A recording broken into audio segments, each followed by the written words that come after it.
Hi hello ನಮಸ್ಕಾರ friends, ವಿಸ್ಮಯ ಜಗತ್ತು ಚಾನಲ್ಗೆ ನಿಮ್ಮೆಲ್ಲರಿಗೂ ಸ್ವಾಗತ. ಇದು ಪಕ್ಕ ತಾಯಂದಿರಿಗಾಗಿ ಇರುವ ಚಾನಲ್. ಪ್ಲೀಸ್ ಸಬ್ಸ್ಕ್ರೈಬ್ ಮಾಡ್ಕೊಳ್ಳಿ, ಇದರಿಂದ ನಾನು ಮಾಡೋ ಎಲ್ಲ ವೀಡಿಯೋಗಳು ನಿಮಗೆ ಮೊದಲು ನೋಟಿಫಿಕೇಷನ್ ಬರುತ್ತೆ. ಓಕೆ, ಬನ್ನಿ ಫಸ್ಟ್ ನಾವು ವೀಡಿಯೋಗೆ ಹೋಗೋಣ. ನಾನು ನಿಮಗೆ ಇವತ್ತು ತಿಳಿಸ್ತಿರೋ ವಿಷಯ ಏನಪ್ಪ ಅಂದರೆ, ಹಾಲುಣಿಸುವ ತಾಯರಿಗೆ ಹಾಲು ಏಕೆ ಕಡಿಮೆ ಆಗುತ್ತೆ, ಅದಕ್ಕೆ ನಾವು ಪೂರ್ವಕವಾಗಿ ಏನು ಮಾಡಬೇಕು ಅನ್ನೋದನ್ನು ನಾನು ಈ ವಿಡಿಯೋದಲ್ಲಿ ನಿಮಗೆ ತಿಳಿಸ್ಕೊಡ್ತಾ ಇದ್ದೀನಿ. ಮೊದಲನೆಯದಾಗಿ ಎಲ್ಲರಿಗೂ ತಾಯಂದಿರಿಗೂ ಹಾಲಾಗುತ್ತೆ. ನಮ್ಮ ಮಗುವಿಗೆ ಎಷ್ಟು ಸಾಕೋ ಅಷ್ಟು ಹಾಲು ನಮ್ಮ ದೇಹ ಉತ್ಪತ್ತಿ ಮಾಡ್ತಾನೆ ಇರುತ್ತೆ. ಆದರೂ ಕೆಲವೊಬ್ಬರಿಗೆ ಅವರ ದೇಹದ ಪರಿಸ್ಥಿತಿಗಳ ಕಾರಣದಿಂದ ಹಾಲು ಉತ್ಪತ್ತಿ ಆಗ್ತಾ ಇರೋದಿಲ್ಲ. ಸೊ ಅವರು ಏನು ಮಾಡಬೇಕು, ಹಾಲು ಕಡಿಮೆ ಆಗ್ತಿರೋರು ಏನು ಮಾಡಬೇಕು ಅನ್ನೋದನ್ನು ಕೆಲವೊಂದು ನನ್ನ ಅನುಭವಗಳನ್ನು ಹಂಚ್ಕೊಳ್ತಾ ನಿಮಗೆ ವಿವರಣೆಯನ್ನು ಕೊಡ್ತಾ ಹೋಗ್ತಿದ್ದೀನಿ.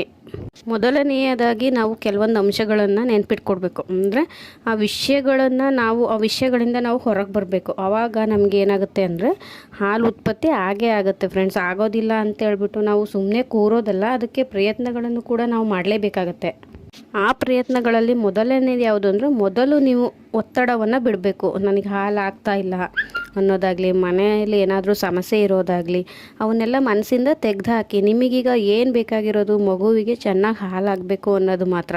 ಅದು ಬಿಟ್ಟು ಮನೇಲಿ ಏನೋ ಸಮಸ್ಯೆಗಳಿದ್ರೂ ಅದನ್ನೆಲ್ಲ ತಲೆ ಹಾಕ್ಕೋಬೇಡಿ. ಇದರಿಂದ ನಿಮಗೆ ಮಾನಸಿಕ ಒತ್ತಡ ಹೆಚ್ಚಾದಷ್ಟು ನಿಮ್ಮ ದೇಹ ಹಾಲಿನ ಉತ್ಪತ್ತಿಯನ್ನು ಕಡಿಮೆ ಮಾಡ್ತಾ ಹೋಗುತ್ತೆ. ಇನ್ನೊಂದೇನಪ್ಪ ಅಂದರೆ, ನೀವು ಸರಿಯಾಗಿ ನಿದ್ರೆ ಮಾಡದೇ ಇರೋದು. ನಮ್ಮ ದೇಹಕ್ಕೆ ವಿಶ್ರಾಂತಿ ಅಷ್ಟೇ ಮುಖ್ಯ ಆಗಿರುತ್ತೆ. ಅದಕ್ಕೋಸ್ಕರ ನಾವು ವಿಶ್ರಾಂತಿ ಮಾಡಿದಷ್ಟು ನಮ್ಮ ದೇಹ ರಿಲ್ಯಾಕ್ಸ್ ಆಗಿ ನಮ್ಮ ಮೈಂಡ್ ಏನು ಹೇಳ್ತೋ ಅದನ್ನು ಚೆನ್ನಾಗಿ ಮಾಡುತ್ತೆ ನಮ್ಮ ದೇಹ. ಸೊ ಹಾಗಾಗಿ ನಮಗೆ ನಿದ್ದೆನೂ ಕೂಡ ಅಷ್ಟೇ ಇಂಪಾರ್ಟೆಂಟು. ಸಣ್ಣ ಮಕ್ಕಳು ಇರೋವಾಗ ನಮಗೆ ಸರಿಯಾಗಿ ನಿದ್ದೆ ಮಾಡೋಕ್ಕಾಗೋದಿಲ್ಲ. ಹಾಗಂತ ಅವ್ರು ಮಲಗಿರೋ ಟೈಮಲ್ಲೇ ನಾವು ಮಲಗಿ ನಮ್ಮ ದೇಹಕ್ಕೆ ವಿಶ್ರಾಂತಿಯನ್ನು ನೀಡುವುದು ಕೂಡ ಅಷ್ಟೇ ಮುಖ್ಯವಾಗಿರುತ್ತೆ. ಈಗ ಹಾಲು ಉತ್ಪತ್ತಿ ಆಗೋಕ್ಕೆ ನಾನೊಂದು ಕೆಲವೊಂದು ಟಿಪ್ಸ್ಗಳನ್ನು ಕೊಡ್ತೀನಿ, ನನಗೆ ಗೊತ್ತಿರೋವು. ಅವನ್ನ ನೀವು ಪಾಲನೆ ಮಾಡಿ ನೋಡಿ, ನಿಮ್ಮ ಲೈಫಲ್ಲೂ ಚೇಂಜಸ್ಗಳು ಆಗಬಹುದು. ಮೊದಲನೇದಾಗಿ ನಾನು ಬಿಸಿನೀರೇ ಕುಡಿಯೋದು. ಅಂದರೆ ನನಗೆ ಬಿಸಿನೀರು ಕುಡಿಯೋದ್ರಿಂದ ಸ್ವಲ್ಪ ಹಾಲು ಚೆನ್ನಾಗೇ ಆಗುತ್ತೆ. ಅಂದರೆ ಫುಲ್ಲು ಬಿಸಿ ಇರೋದು ಕುಡಿಬೇಡಿ, ಸ್ವಲ್ಪ ಬಿಸಿ ಇರೋದನ್ನೇ ನೀರನ್ನೇ ಕುಡೀರಿ. ಅಂದರೆ ಬಾಣತಿ ಇದ್ದಾಗ ನಾವು ಏನು ಮಾಡ್ತೀವಿ, ಕಾದಾರಿದ ನೀರನ್ನೇ ಕೊಡೋದಲ್ವ. ಕಾದಾರಿದ ನೀರಿನ ಜೊತೆಗೇ ಸ್ವಲ್ಪ ಬಿಸಿ ಇರೋ ಅಂತಲೇ ಕುಡಿತಾ ಬನ್ನಿ. ಆವಾಗ ಹಾಲು ಉತ್ಪತ್ತಿ ಚೆನ್ನಾಗುತ್ತೆ. ಹಾರ್ಮೋನ್ಗಳು ಆ್ಯಕ್ಟಿವ್ ಆಗಿ ಹಾಲು ಉತ್ಪತ್ತಿಯನ್ನು ಮಾಡ್ತಾ ಹೋಗ್ತವೆ. ಇನ್ನೊಂದು ಮುಖ್ಯವಾದ ವಿಧಾನ ಯಾವುದಪ್ಪ ಅಂದರೆ, ನಾವು ಹಾಲು ಕುಡಿಸಿದ ಮೇಲೆ ನಮ್ಮ ಹಾಲು ಎದೆ ಗಟ್ಟಿಯಾಗಿದೆಯಾ ಅಥವಾ ಸ್ಮೂತಾಗಿದೆಯಾ ನೋಡ್ಕೊಳ್ಳಿ. ಹಾಲು ಮಕ್ಕಳು ಕುಡ್ದಾದ್ಮೇಲೂ ಕೂಡ ಸ್ವಲ್ಪ ಹಾಲು ಮಿಕ್ಕಿರುತ್ತೆ, ಅದನ್ನು ನೀವು ತೆಗೆದಿಟ್ಕೊಳ್ಳಿ. ನೆಕ್ಸ್ಟ್ ಮಗು ಎದ್ಮೇಲೆ ಅದನ್ನು ಕುಡಿಸ್ತಾ ಬನ್ನಿ. ಹೀಗೆ ಮಾಡೋದ್ರಿಂದ ಕೂಡ ಮೆದುಳಿಗೆ ಇನ್ನೂ ಹಾಲು ಉತ್ಪತ್ತಿ ಮಾಡಬೇಕು ಅನ್ನೋ ಒಂದು ಮೈಂಡ್ ಬಂದುಬಿಟ್ಟು ಅದು ವರ್ಕ್ ಮಾಡ್ತಾ ಹೋಗುತ್ತೆ. ಆವಾಗ ನಿಮ್ಗೆ ಆಟೋಮೆಟಿಕಲಿ ಹಾಲು ಹೆಚ್ಚಾಗ್ತಾ ಹೋಗುತ್ತೆ. ಇನ್ನೊಂದು ಮೇಯ್ನು ಪ್ರಾಡಕ್ಟ್ ಬಂದುಬಿಟ್ಟು ಮಾರ್ಕೆಟ್ಗಳೆಲ್ಲ ಸಿಗ್ತವೆ. ಹಾಲು ಜಾಸ್ತಿ ಆಗೋಕ್ಕೆ ಮಾರ್ಕೆಟ್ಗಳಲ್ಲಿ ತುಂಬ ಪ್ರಾಡಕ್ಟ್ಗಳಿದ್ದಾವೆ, ಅದನ್ನು ಕೂಡ ನೀವು ಯೂಸ್ ಮಾಡ್ಬೋದು. ನಾನು ಕೂಡ ಮೊದಲನೇ ತಿಂಗಳಿಂದನೇ ಯೂಸ್ ಮಾಡ್ತಾಯಿದ್ದೀನಿ. ತುಂಬ ಪ್ರಾಡಕ್ಟ್ಸ್ಗಳು ಕೊಡ್ತವೆ ಆಯುರ್ವೇದಿಕಲ್ಲಿ. ಅದನ್ನು ಕೂಡ ನೀವು ಯೂಸ್ ಮಾಡಿ ನೋಡಿ, ಹಾಲಿನ ಜೊತೆ ಕುಡಿತಾ ಬನ್ನಿ. ನಿಮಗೂ ಹಾಲು ಉತ್ಪತ್ತಿನೂ ಕೂಡ ಚೆನ್ನಾಗಾಗುತ್ತೆ. ಹಾಗೆ ಹಾಲನ್ನು ನಾವು ಪಂಪ್ ಮಾಡ್ಕೊಳ್ಳಿಕ್ಕೆ ಪಂಪ್ಗಳು ಕೂಡ ಸಿಗ್ತವೆ ಮೆಡಿಕಲಲ್ಲಿ. ಎಲೆಕ್ಟ್ರಿಕಲ್ ಸಿಗ್ತವೆ ಮತ್ತು ಮ್ಯಾನ್ಯುಯಲ್ ಸಿಗ್ತವೆ. ನಿಮಗೆ ಯಾವ್ದು ಅನುಕೂಲ ಆಗುತ್ತೋ ಅದನ್ನು ತೊಗೊಂಡು ಪಂಪ್ ಮಾಡ್ಕೊತ ಇಡ್ಕೊತ ಬನ್ನಿ. ಫ್ರಿಜ್ಜಲ್ಲಾದರೂ ಇಡ್ಕೋಬೋದು ಅಥವಾ ಹಾಗೆ ನಾರ್ಮಲ್ ಟೆಂಪ್ರೇಚರಲ್ಲಿ 4 ಗಂಟೆವರೆಗೂ ಇಡ್ಬೋದು. ಸೊ ನಿಮ್ಗೆ ಯಾವ್ದು ಅನುಕೂಲ ಆಗುತ್ತೋ ನೋಡಿ ಆ ಥರ ಮಾಡ್ಕೊಳ್ಳಿ.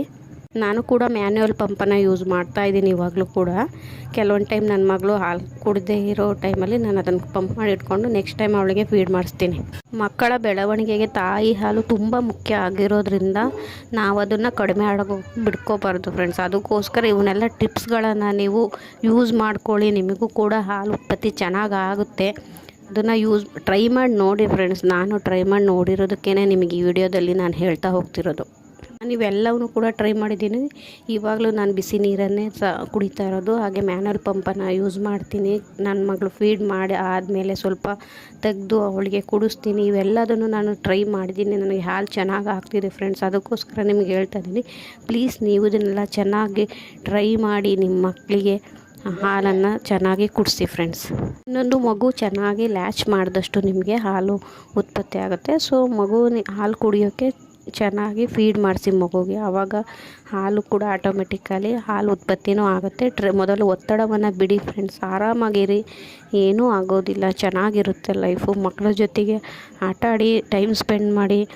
ಓಕೆ ಫ್ರೆಂಡ್ಸ್, ನಾನು ಕೊಟ್ಟಂಥ ಟಿಪ್ಸ್ ನಿಮಗೆ ಉಪಯೋಗ ಆಯಿತು ಅಂದರೆ ಪ್ಲೀಸ್ ಸಬ್ಸ್ಕ್ರೈಬ್ ಮಾಡ್ಕೊಳ್ಳಿ, ಲೈಕ್ ಮಾಡಿ, ಶೇರ್ ಮಾಡಿ ಫ್ರೆಂಡ್ಸ್. ನೆಕ್ಸ್ಟ್ ವೀಡಿಯೋದಲ್ಲಿ ಸಿಗ್ತೀನಿ ಫ್ರೆಂಡ್ಸ್. ಬಾಯ್.